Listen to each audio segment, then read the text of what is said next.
Welcome to Pepe's Bar. Today, a little bit late, 8 o'clock. This is my time. You know, I am a night person. I like, but I mean, 9 o'clock now is maybe the time where old people like myself go to the bar. Normally, the young people, they start going midnight or later. So the world have changed also in that. But tonight, we have a special guest. We have Kristoffer Nordstrom here, and I'm very happy to have him here with us. So welcome. Hi, thank you for having me. Hur mår du? Jag mår bra. It's good. Thank you. That's lovely Swedish there. Yeah, it's a long time. You don't know that, but when I was young, I work in a bar, and I would say 90% of the guests that we had in the bar, they were from Scandinavia, mostly. I mean, most of them from Sweden, Norway, Finland, and Denmark, of course. But always was very funny because at that point, I don't know if the things have changed, but at that point, it seems like the people from Sweden, Denmark, and Finland, they laugh on people from Norway. That's true.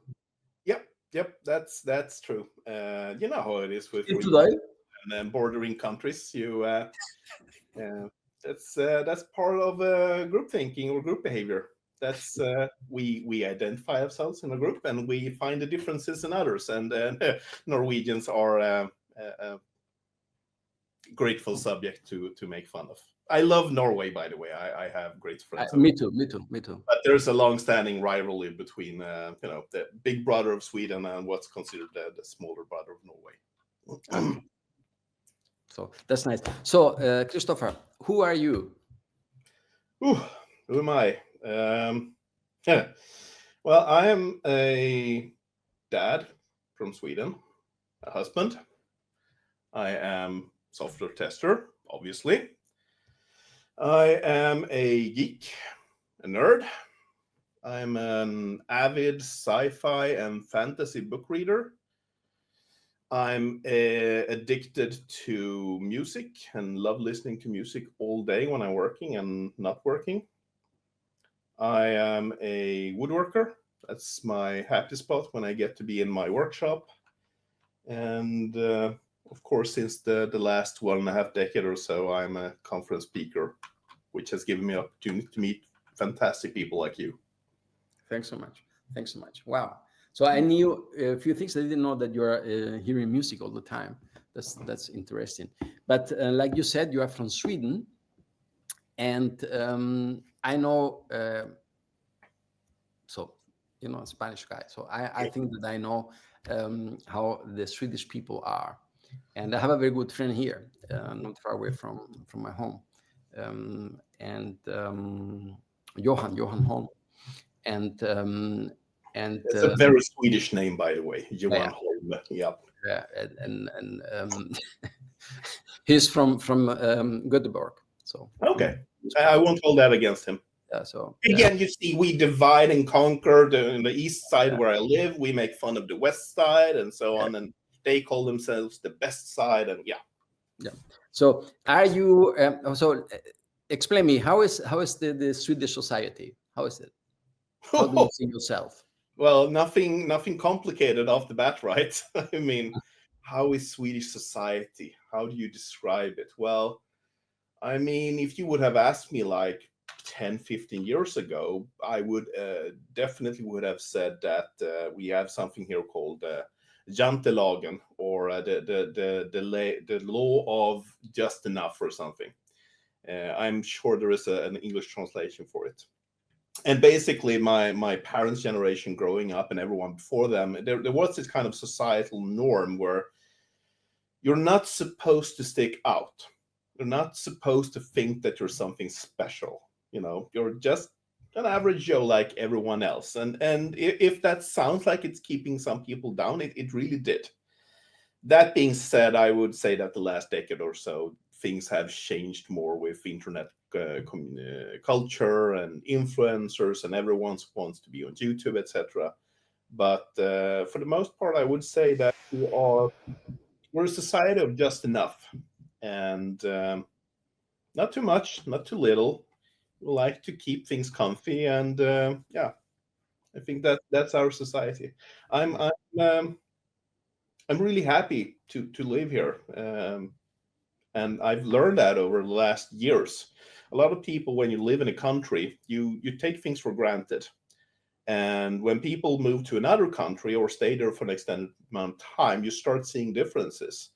And I did that as well. And I've traveled a lot, going to conferences. I lived for a long extended time over in Mexico, and so you start seeing things in Swedish society and the Scandinavian model that I'm just really grateful for. Freedom of speech, clean water, clean air, all these kind of nice little things that make it easy. Yeah, I love that too. So I want to go back. So I want to visit Scandinavia again. So the last time we were in Norway, but so I have some friends in Sweden, and so I need to go there. But I'm scared that if I go in the bar, I'm a poor man after a few drinks. You'll start saying, "Hur mår du?" So I'm drinking a beer tonight. Oh. So I don't know if you are drinking anything. Yeah, you told me beforehand that there was no preparations needed, and I'm glad that I'm a tester and I don't trust you. So I looked at previous Pepe's bars and I noticed that people are supposed to bring their own drinks. Yeah. So I did. Actually, I have something very special to me tonight. I have let me see, I have a Nika, 70-year-old, and I drink this on very, very special occasions. I've had this bottle for 10 years at least. Wow. At this point. I got this from a very, very dear friend of mine, Graham Freeburn, on a Copenhagen context driven. I think this has to be back in 2015, something like that. Okay. And it was after one of his whiskey tastings. It certainly wasn't full when I got it, but I like I said, I only drink it at very special occasions. So I think I'll start with this tonight. And once I've had some of this, I'll move over to a more normal Japanese whiskey with the Nika Tagatsura. Okay. Skål. Skål. Prost. Prost. I love that. It's funny. This I have two people in life to blame for my financial ruins, and the first one is my father, who introduced me to good whiskeys in general, and he has since apologized for that. And the other person is Graham Freeburn. I probably met him before that, but I was in Dublin at Eurostar in 2014, and somehow after the conference, I found myself. I ended up in a cellar bar in central Dublin with Michael Bolton, his wife, Graham Freeburn, and there might have been someone else there. And we had kind of a private whiskey tasting efforts. And I'd never tried Japanese whiskeys before, so I might have told Graham that I enjoyed whiskeys. Mm-hmm. And Graham ordered this Nika Tagatsura. And he said, you need to try this. And I was like, yeah, I'm always open to trying new whiskey.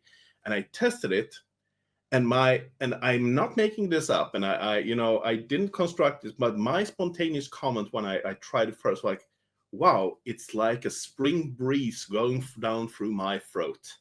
Yeah, it is so light, it is so perfect, and yeah, it's one of my few cravings in life, drinking good Japanese whiskey. Yeah, I have a friend, Kinji, and when we have meetings, he always bring a bottle of whiskey. Oh, that's a good friend. Yeah, it's not good. It's not good. I tell you, it's not good. you have friends from Chile who brings you wines. You have Japanese friends who brings you whiskey. I mean, I'm starting to see there. that's the main problem when you are an old guy like myself, and you have been working and traveling around the world and meet people, and then they want to they want They want to to bring be it. nice to me, and especially when I tell you, when I am in India, I love that, and so I am the person who eat everything, and you can find myself in one or two or three stars Michelin stars restaurant, but you can find me also in a very dark place in India, in old Delhi, where very strange, where you think, oh my God, if I eat that as a European, I will die. So I'm sitting there eating that, because food is my the thing that I love, and all kind of food. So really, the whole from top to down, from down to top, and this is a good thing when you are traveling around, when you have friends, and and when they want to surprise you, then Yeah, you bring a nice bottle of alcohol or a spirits of some kind. Yeah, it's a nice gift. yeah. About surprising, when was the last time someone truly surprised you? Ooh, that's an interesting question. Um, Truth be told, I don't know. When was the last time I got surprised? Um, Sorry to ruin the show here offhand, but I really can't come up with any. Oh well, yes, actually I do. This is far enough back in the family tree that I'm comfortable sharing this. Yesterday, actually, my mother surprised me. I was visiting her and my father because they had switched phones. So you know how it is when you're this generation and you're in IT, you become the family's IT expert. Yes, And of yes, yes. course, the free antivirus they had on the PC had expired, and for some reason, my beloved father insists on sticking with his Outlook email. So I had to do the yearly maintenance of getting that working, so he could open his emails and attachments and everything. So I was there. I was sitting there. I had 5 different smartphones going at the same time, because one was an iPhone to an Android, another was an Android to an Android, and I had to keep ChatGPT open on my own phone. How do I transfer the WhatsApp history from iPhone to Android? And I'm there focusing, and suddenly, out of the blue, my mother, says, "Oh, but yeah, funny story. My grandfather, he married a 20-year older woman, got her pregnant, and ran away to Copenhagen for 2 years." And I was like, Excuse me, what? You can't just spring this on me when I'm doing tech care and I need to focus." And it turns out that this was a long time ago, obviously, but it turns out that her grandfather, met this 20-year-old older woman, had a baby, and he was very young at the time, and apparently he didn't want to stay married, but you couldn't just get a divorce back then. So it turns out that he ran away to Copenhagen for 2 years and worked there as both a fireman and a diver, apparently. Oh, and yeah, that at one point he actually saved the royal Danish prince from drowning as well. But he was supposed to get a medal, but he refused that. What are you saying? I mean, you can't just throw this stuff at me. Apparently, he had declined the medal because he didn't want to attract too much attention, because he was on the run. He later got back to Sweden, and since they had no grounds for being in a marital life or something, it was they were divorced at that point. Yeah. Yeah, so that was the last time I got surprised. Yeah, there is always surprises in the family. I mean, if you dig a little bit in, I think in each family, you will find things. I mean, my family, I think we could write a book about my family. Yeah, about that's a crazy, crazy story from And both sides. it's From my usually not father's, until from my, your parents or relatives get older that they start sharing all these long buried secrets that apparently has been around your family for generations and generations. And the sad part is that in some families, it's not shared until it's too late and the older generation has passed away. yeah, yeah, Uh, yeah, and a lot of secrets just you hear about something that happened, but there's no one alive that you can talk to about it, so you can't get any details. And yeah, but that was a thing, especially with old generations. yeah. This social. By the way, the man behind my picture at the bar, if you Mm. see, this is my father. Oh, yeah, I was wondering who that was. This is my father. This is my father. And then young, yeah. But we don't talk about my father today. For the next time then. This is a special session, I would say. All right. So let's talk about your childhood. So so you grew up in Sweden. Yeah. How was your childhood? My childhood was very calm, I would say, I guess. I grew up in the countryside. I come from a family where I am actually the only the second person in our family from both my father's and my mother's side who has gone to university. Mhm. The one before that was my aunt. But everyone else basically come from a working background of sorts. And my mother's side, she comes out from the Swedish archipelago. Actually, the background here on this call here is taken from that island where she grew up. Very small island, very few people live there. So that part of my family comes out from the archipelago, fishermen, that kind of thing. Very poor upbringings. So I grew up in the countryside.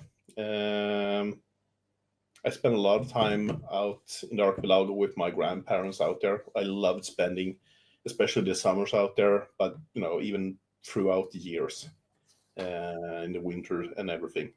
It's beautiful being out there. And do you have brothers and sisters? Yeah, I have a younger brother. He's 4 years younger than me. We he actually celebrated his wedding this summer. Out at that same that island. It had been a dream of his to have his wedding out there, so he managed to arrange it. It was a beautiful marriage. We got lucky with the weather. It looked like it was going to rain the whole day, and just for the ceremony where they got wedded, the rain stopped, and they could have it outside in the garden in my grandparents' house, and it was just beautiful. And then we had a party there for the rest of the evening. Mm. Oh, nice. So when when you said, okay, you were the first one who studied or the second one who studied in your family, did you have a mentor in between or after that, someone who took? No, absolutely not. I more or less had to find my own way in that sense. And it's not like anyone ever has worked against it.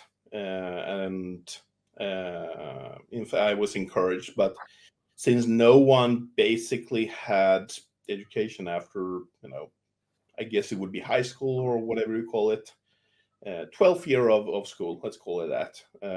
I had to basically find out a lot of things on my own. Where to apply to university, how do you pick courses, and then when you started university, you started seeing some, not a lot, but a few others who had parents or relatives who had went to university before, and they were really fitting into that context. They were picking and matching different courses. They were making their own education, whereas me and most other people, I've applied for this program. I'm going to apparently take these courses. I'm going to follow this track here. And here were these other magical people who just knew how to navigate the university Yeah. landscape, and you know going to student bars and all these kind of different things. So it was really fun discovering all of that, but I had to discover a lot of it myself. Yeah. Yeah, I mean, that's the part when you are from. I mean, I think 99% of the people in this world, we all are poor, Yeah, the rich one or the others, and exactly. and this is the different. And I saw last night. I saw a program, TV program about the school in Switzerland, and there are only very special people who was there. They have only 460 people, and Especially in you what need thing? to pay. You need to pay Uh, over 160,000 euros per year, scholar year, to be there. And I was looking at that with my wife. My wife was totally upset, and I was telling her, "Oh my god, oh my god, oh my god." Okay, so there is a different world yeah. where the people are moving, where they don't need to work because they have enough money, but they learn and they want to do things and so on. But in the way how they learn and the things that they do, they are totally different from my childhood or the way that I learn or live. It's still today. So Mm, there's another kind of society out there that I don't that we don't belong there, yeah, and exactly. it's very difficult. You may have hundreds of millions to be part of that. That's crazy. That's really crazy. Yeah, it's hard to relate to. But I mean, in general, I have a really hard time relating to paying for education as someone who comes from Scandinavia.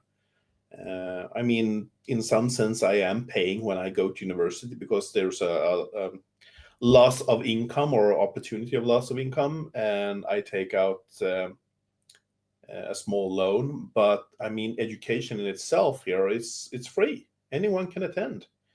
Yeah. You don't even need to be enrolled in Sweden in a university to go to lectures. They Mhm. are usually open to the public in a Okay. university I setting. didn't know that. Hmm. Yeah. So there are actually a lot of, especially older people who, tend to go to university lectures and just, for the sake of learning more by themselves. Hmm. And when I talk with my American friends, this kind of just, it blows their minds. Yeah, yeah, yeah. Even in Germany, it's quite cheap. Let's say in that way. I remember when I studied here, Mm, Spain, I needed to pay, and when I came to study in Germany, I think I pay something like 15. Today, with 15 euros per semester. It's yeah. not nothing. An administrative fee, more or less. Yeah, It's just, yes. It was for free, and I think that it should be in that way. Okay, and but there are a lot of people who, yeah, who needs that. I don't know, but anyway. So tell me, what is the driver in your life? learning. It's when you asked that, it just came very spontaneous. I need to learn. I need to do new stuff. And I have long since learned that I am not a good fit in a role where I just work with one thing, only a tester, only a programmer, only a scrum master, or whatever. Because after real quickly, I get bored. I like doing different things, and I like pushing the envelope, and I like improving myself. And that has spilled over to, well, I don't know if it's spilled over to my private life or it's rather me as a person who affected that. But I just like learning new stuff. When I'm on vacation at home, I just had a 5 week vacation and we were away for 2 weeks, visiting my wife's family over Lithuania. We were in Denmark.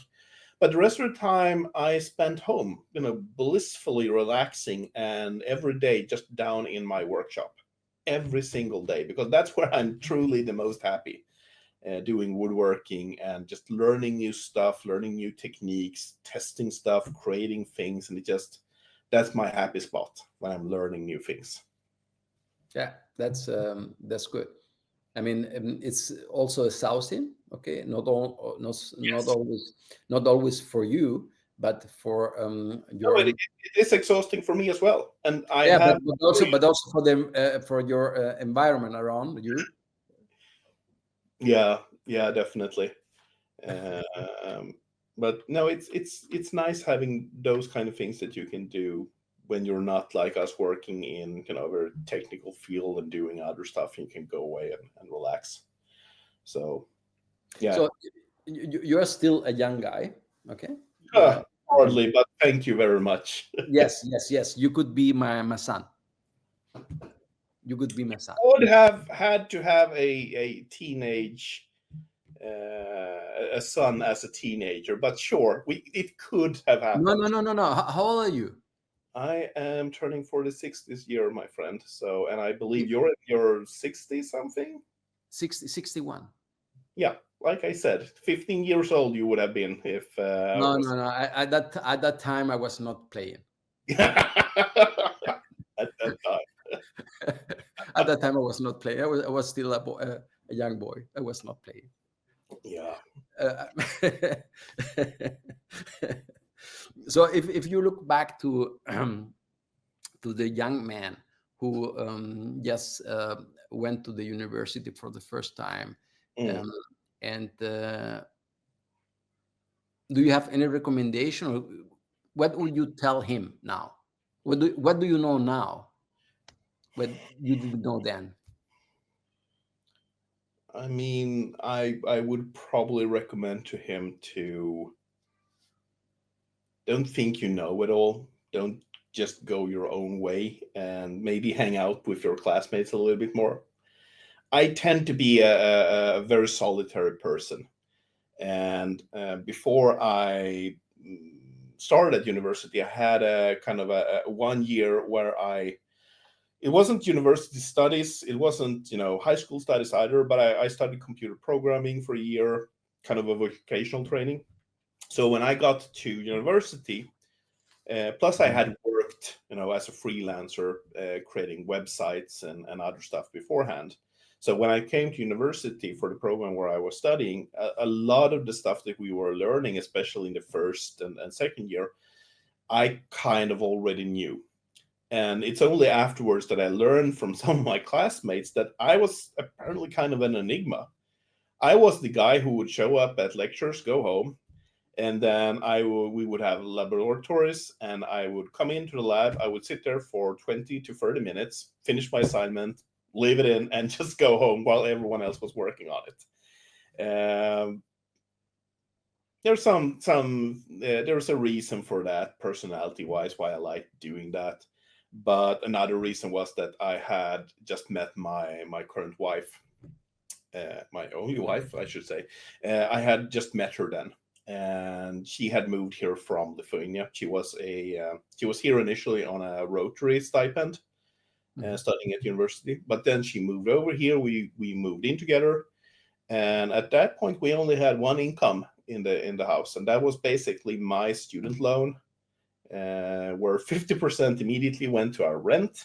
And so I think during university studies, at some point I had 3 extra gigs, just jobs trying to pick up extra money wherever I could, just so we could, buy food, pay the bills, and all of that. Yeah. So I didn't have the luxury or sometimes the interest really to partake in all these extra student activities.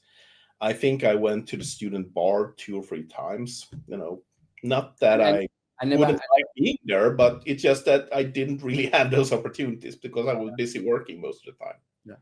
No, I didn't have any money, so I worked for Berlitz. I was Spanish teacher Yeah. next to the university, so I went almost every day after the school and worked for 3-4 hours, and so that I could get by the end of the month something like 500, 700 D-Mark, German marks, and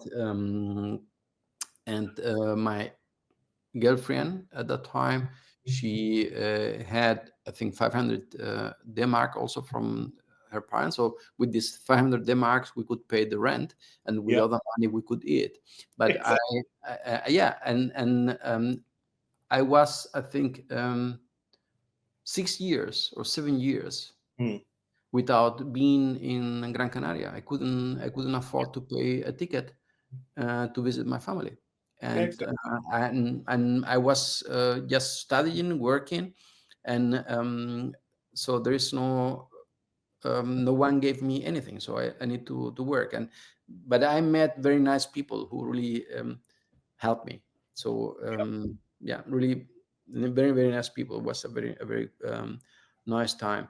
And that um, period, I would say, probably shaped you in a very specific way, formed you into the person you are today.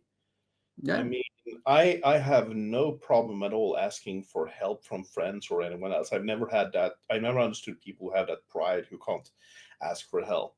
But at the same time, I do take pride in trying to always make sure that that I can take care of myself and my family first and foremost. And if I have to, of course, then I'll ask for help. And I assume that has kind of formed you as well after those years. yeah. That's the thing is, I've been working my whole life, so I so I'm a kind of person. I don't know, but And so let working is me, fun, right? I mean, that's so we I'm looking here for my questions because I have a lot of questions, and I Oh, see sorry. that I'm the one asking you questions now. That's yeah, not how it's supposed to go. yes. I mean, if you want to ask me anything, then it's fine. I mean, we have also people who are here. Yeah, there's yeah people saying some comments, but it's okay. So let me think. Um,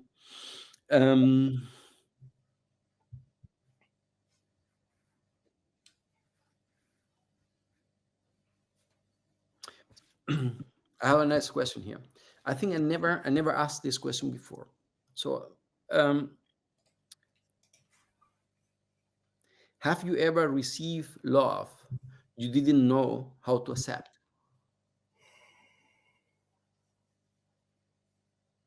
No, I've always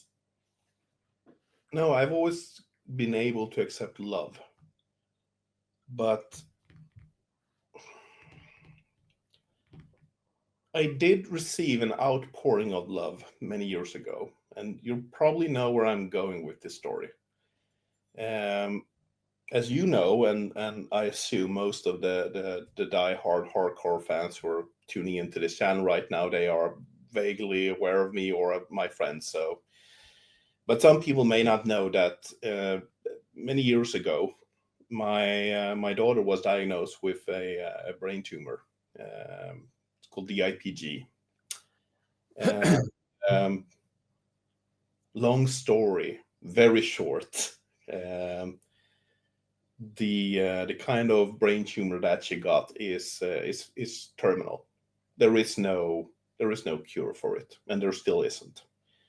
And the prognosis as a parent when you get these diagnosis is that usually without radiation therapy, you're talking weeks because this tumor grows exponentially. With radiation therapy, you're talking months if you're lucky.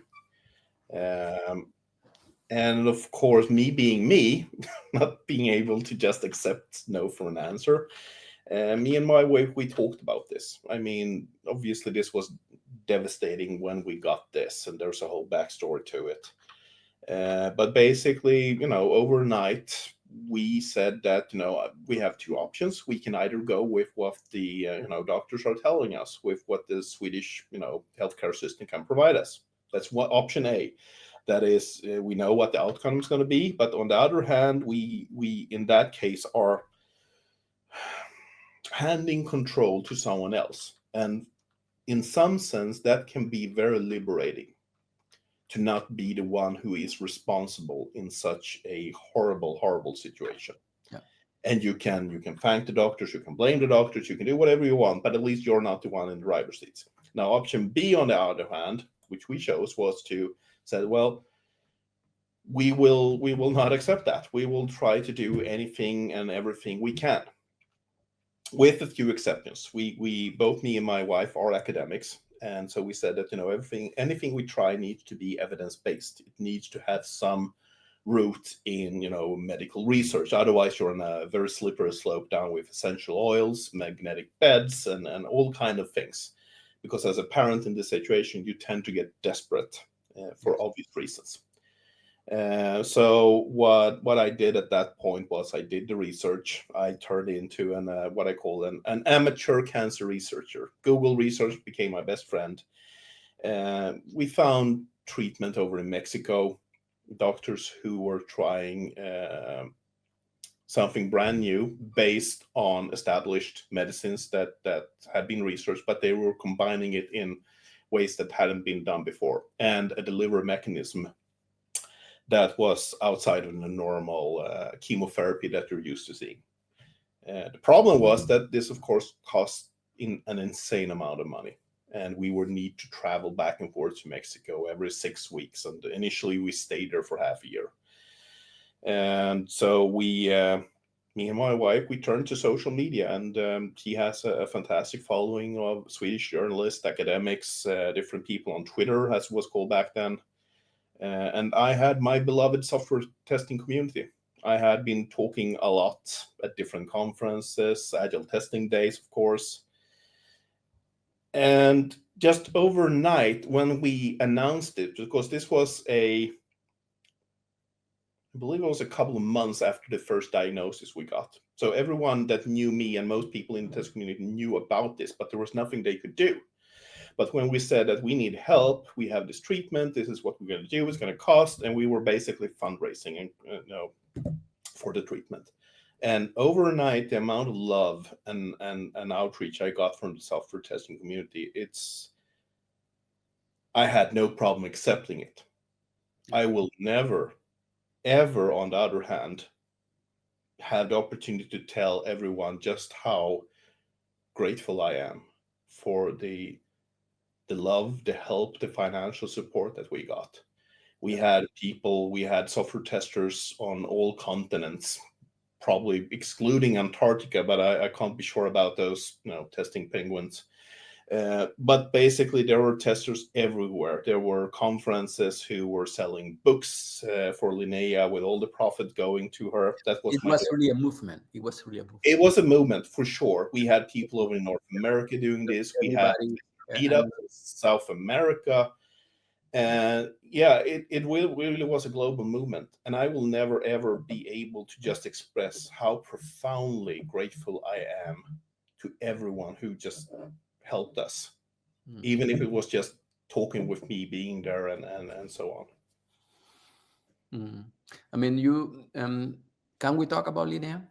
Yeah, gladly. I'm glad to talk about my daughter, because it means because I didn't know. So because life is like life is, but I have a few questions, because this is I think many people maybe have similar questions, especially people like myself who have children. Yeah, and I can feel the pain. Yeah, it wasn't easy. I'll tell you that. Yeah. What happens to you? What happens to your family? It's when your child dies. I am going to go with the ever so boring tester answer, and I'm going to say it depends on the context. Every person and every family is very different. Okay. But the one thing that both me and my wife have noticed, and I mean, of course, we knew other parents and other families who traveled to Mexico and London, as we did initially. And the theme that we see there is that what is in a family, and especially in a marriage before such a horrible diagnosis, gets amplified during and afterwards. If you have a very strong and healthy marriage, I tend to see that these couples, they grow even tighter, even closer together. Unfortunately, you see so many marriages just exploding and blowing up afterwards. But like I said, and this might be just speculation, but I think what was in the family beforehand gets amplified during these kind of situations. I can imagine. When you think of Linnea, what's the first image or moment that pop up to you, that comes to your mind? So many of them, but I just see her smile and laughing. She was so happy all the time. I see her bouncing on trampolines, and for some reason I see her riding a inflatable unicorn, and I'm not making this up. That was one of the last months, basically. So I was at Agile Testing Days, as you know, and was up there talking, and afterwards there was an impromptu auction for fundraising for Linnea, and one of the things that was auctioned off was one of those huge inflatable unicorns that was in the conference area. And 3 lovely women came together, bought it together, and I took it home. And one of my last memories is when we went with Linnea, my family, and a few others, and she was riding that unicorn in the sea while everyone else was swimming, and she was just screaming with laughter, and it was just a fantastic moment. Okay, wonderful.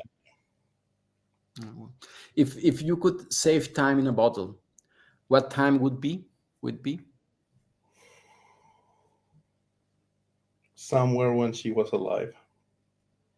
We haven't talked about this in this session. Most people know, but my daughter did pass away.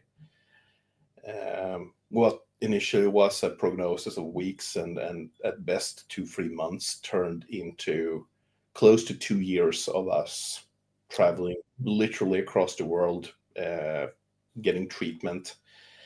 But I would say, having my whole family intact, I would go there in a heartbeat and I would stay there forever. It's you never heal, you never recover, you never become the same person again. In this specific context, the people who say time heals all wounds, or how do you move on, and at least for me and my wife, we said, why would you ever want to move on? Because moving on is just letting go and forgetting. I heard someone many years ago talk about, and he talked about a very old friend. He was an older guy, 70 plus or something. And he said that basically the amount of pain that you feel when someone goes away, and the longer you have it, it's just a reflection of basically how important that person was to you. And so for us, this is not something that ever goes away. You learn to live with it, but I'm not the same person I was prior to the diagnosis, and definitely not prior to when she passed away. I think you, like you said, you can never be the same, because I cannot imagine. I cannot imagine this situation for myself. This is too much. This that's crazy. So, what did Linnea teach you about life, about yourself? I don't know. She definitely taught me to put things in perspective, because things that prior to having your child diagnosed with a brain tumor, that would drive me up the walls, would make me so upset, and oh my God, what is happening in the organization, and how can we make these stupid decisions, and suddenly you just realize, whatever. I can still get very angry and passionate about my work, don't get me wrong, but at the end of the day, I have no problem parking those feelings aside and realizing that, hey, this is just work. There is a whole lot of more important stuff in life. And I think that's one of the things that I really learned to separate what is truly important. And yeah, such a cliche: family first. Family is important. Yeah. And you're not the first one who says that, it's, you don't know what to say, you can't imagine how it feels, and you're probably right. Yeah. The good thing I will tell you is that, at least for me, if you ever meet me, I have no problem talking about my daughter. In fact, like I said when you asked, I'm just so happy talking about her, because it Yeah. means that some people in life still remember her, and I Yes. get to talk about her, and how beautiful and fantastic and fun and energetic she was. And I can tell you that the community and was really moved, and that they really supported with a lot of love. And even when she died, that we everybody was feeling that, and it was terrible because even if you are far away from us, no, so we are not in the day to day, we don't see each other, but there were a lot of hope there. Yeah. There was a And that's, hope. Mm. and that's the thing that I learned from an advocate I met, another parent who had their child pass away. Mm. They said that the one thing that you never, ever, ever must take away from a cancer parent is, Mm. we all know exactly how bad the odds are. It's not like we were delusional, me and my wife. We knew just how slim the odds were to pull off something that no one ever had done. Um, I mean, the prognosis of living past 5 years for DIPG children is way, way, way, way, way below 1%. But the one thing that we never lost throughout this journey was the hope, Mm. even though we knew just how bad it was. Mm. Yeah. I mean, I think that um, almost everybody has a similar experience, not with their own child, but in the family or in the friends um, cycle, that you see that someone get ill, mostly with cancer, and Mm, and that you hope that that something happens. Sometimes happens, sometimes doesn't. And yeah, yeah. I, Mm. I I had this quote from Václav Havel, and basically what he said, and I usually quote this, that hope is definitely not the same thing as optimism. Yeah. It's not the conviction that something will turn out well, but the certainty that something makes sense regardless of how it turns out. Mm. That's exactly what we experienced. Mm. We were doing something, we were moving mountains, we were doing something even though we knew just how bad the odds were, but we had hope throughout the journey. And Mm. like I said, different people and different parents react differently in these situations. I Mm. initially thought, when we got this diagnosis and we managed to find this new treatment over in Mexico, that, oh my God, we need to get there over quick, because it's going to be flooded with parents from all over the world, basically. And a lot of parents did come over, but I think at the peak there were like 50 families living in Monterrey, Mexico at the same time getting the treatment, because I underestimated just how, quite frankly, how hard it is. Mm. You, first of all, you need to have the financial means to do this, and not everyone has that. Like I said, that's one of the reasons why I will forever be so grateful to the test community, just for the money itself. Yeah. The second thing is that you as a parent need to make an active decision and say, I hear what my local doctors and oncologists are saying. I'm going to make a decision, and I'm going to take charge of my daughter's treatment myself. And Mm. that is really, really scary, because we are usually grown up in a society where different kind of role figures, like doctors, police, politicians, teachers, we are expected to look up to them. They have the answers and we rely on them. And for the most part, that is very much true. In this case, though, no one in the world had figured out a treatment for my daughter. So I had to strike out on my own, basically becoming my daughter's own responsible physician, relying on other doctors and researchers. I mean, heck, this is such a rare disease. We have, 5 to 6 children in Sweden every year diagnosed with this. In the US, there's 200 to 300 children. So there isn't a lot of research on this. And at one point, I were on a first name basis and email correspondence with every DIPG researcher in the Western Hemisphere, definitely communicating with them.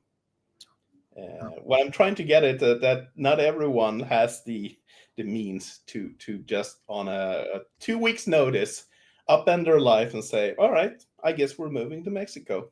Let's find a life there. Yeah. How was that for your son? Magical. It may sound strange to people who from the outside, but those 2 years, and especially that 7 to 8 months we were living in Mexico, that was the one of the happiest times in our life. I was, of course, under immense stress all the time. You have a terminal disease and you're trying to do research and you're trying to fix the next treatment. But at the same time, we got something others don't get. We were living together each and every day, from we woke up until we went to bed. We either had treatments or we went to the local arcade and we played video games together or, danced dance games and so on. We went shopping, we ate together. We had a fantastic time. And he went to the school there? In Mexico? Yeah. No.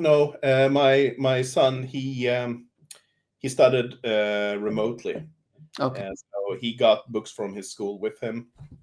And he got assignments and homework to do there. So he had school every day to do, which, he wasn't a big fan of doing every single day when we're in beautiful Mexico with the sun out and there's a pool and everything. So, but there was a lot of stuff that had to be juggled at the same time. The most important thing is, making sure that he didn't get forgotten as well, because it's really easy when you have one child who is that gravely sick to put all the attention on them. And I think we managed to balance it. Are you religious? Sorry? Are you religious? Do you believe?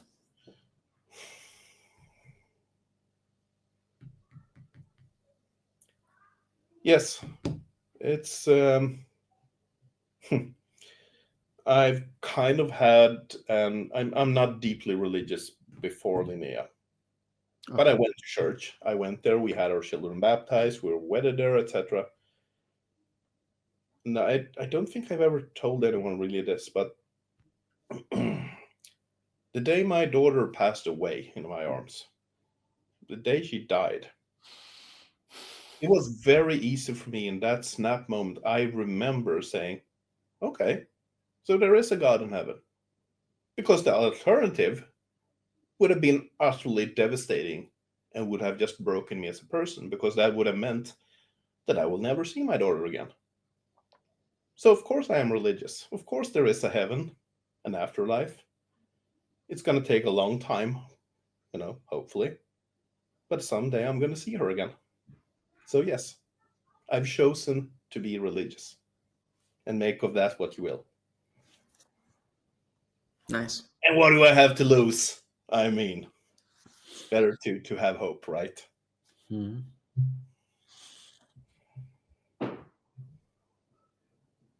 You need a second there to compose yourself. Yeah, but I'm looking also for the questions, because there are so many questions. But this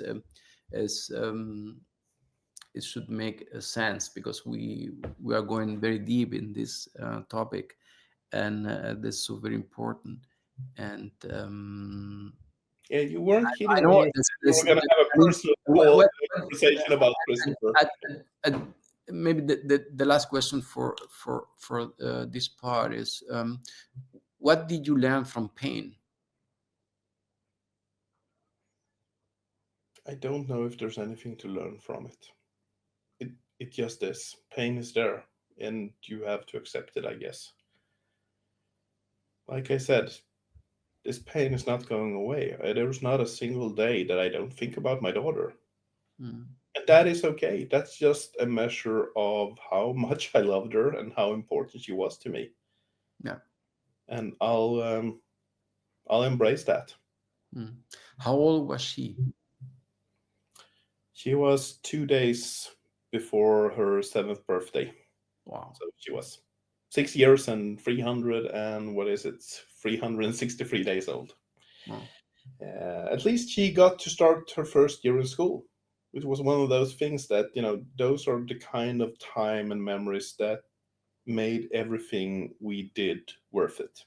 All those long nights and sleepless hours of just poring over research or organizing flight trips through Chicago down to Monterey or doing fundraising or, the day after diagnosis, being on the call with journalists, talking about this, all of that, totally worth it. Because we got to spend all that extra time together, especially she and her older brother. Yeah.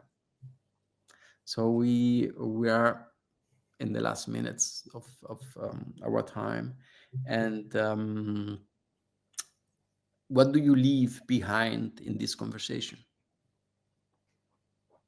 Gratitude of having been able to talk with you, having had the opportunity to share again a little bit my daughter, about the journey we made, but especially about just having an opportunity to talk about her.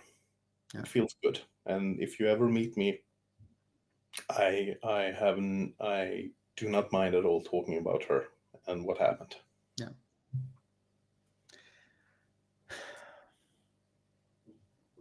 What question do you wish someone had asked you? In general, today or Today or then? I don't know. The thing is, I tend to talk a lot, especially about myself. So I don't need a question to start talking about myself or my views or how I reflect on things. I'm quite good at talking without that. Mhm. Kristoffer, it was a wonderful chat. Thank you for inviting me. Thanks so much. Thanks It's so much. really been a pleasure talking with you tonight. Yeah, it was amazing. Thanks so much for being there, and hope to see you soon. I Take really care. hope to see you as well. It's been too long. Okay. Yes. Anytime. You're welcome. Anytime. Okay. Thanks so much. Take Thank care. you.